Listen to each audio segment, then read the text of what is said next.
الشخصية السايكوباتية أو المعروفة بالأنتي سوشيال بيرسوناليتي ديسوردر، اضطراب الشخصية المضادة للمجتمع.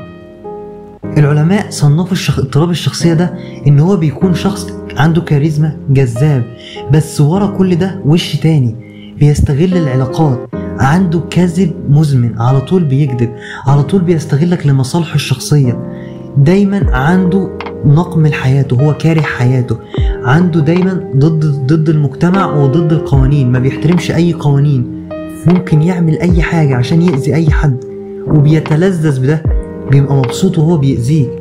وعلى فكرة من اهم اعراضه السادية، بيكون شخص سادي جدا بيحب يأذي اللي حواليه، وهو من اصعب انواع اضطراب الشخصية اللي بتتعالج، وان يكن ان هي ما بتتعالجش اصلا، لانه هو مش معترف انه مريض اصلا. انت لو جيت تواجهه اللي هو بيعمله هيقلب الترابيزة عليك وهيقول لك ويحسسك ان انت السبب في كل اللي هو فيه، وممكن يأذيك. فعلشان كده هو اصلا مش معترف بمرضه، ده بيتلذذ باللي هو بيعمله، يعني شيء بيبسطه، فصعب جدا ان هو يروح اي عيادة نفسية عشان يتعالج. فعشان كده الشخصية السايكوباتية او اضطراب الشخصية السايكوباتية من اخطر واصعب انواع اضطرابات الشخصية، لانه بيكون شخص مؤذي، بيستغل العلاقات، بيستغل كل اللي حواليه، دايما بيكذب، دايما بيأذي، سواء اذى نفسي او بدني، ما بيحترمش قوانين ولا بيحترم اي حد. ده كان ببساطة اهم الاعراض للشخصية السايكوباتية.